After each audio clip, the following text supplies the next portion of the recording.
करे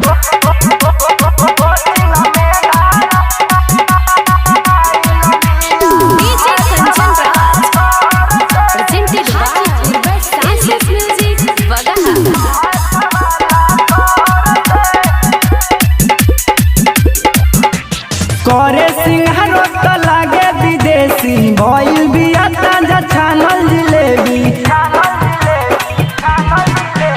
करे सिंहारो त लागे विदेशी भइल बिया ताजा छानल जिलेबी। 1 घंटा पहिले रोज निकल जाले घर से। 1 घंटा पहिले रोज निकल जाले घर से। कोचिंग में धाराइल बिया मतवाला सर से। कोचिंग में धाराइल बिया मतवाला सर से। कोचिंग में धाराइल बिया। presented by SS Music Bagaha DJ Kanchan Raj Hajipur Vaishali।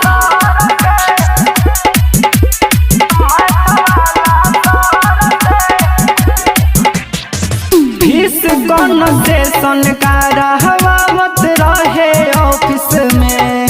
हाथ घुसियले रहले सरजी एकरा चेचिस में।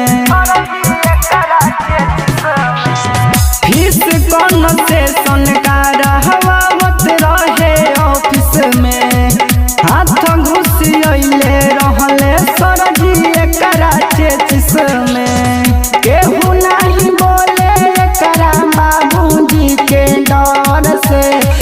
केहू नहीं बोले एकरा बाबूजी के डर से।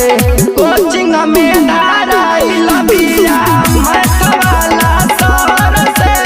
कोचिंग में धाराइल बिया मतवाला सर से। कोचिंग में धाराइल बिया।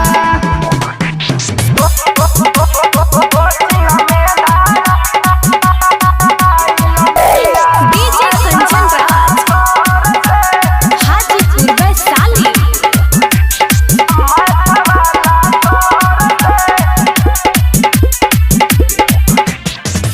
राइटर मुकेश माही रहेले तलाश में। लव वाला थ्योरी करत रहे ई क्लास में।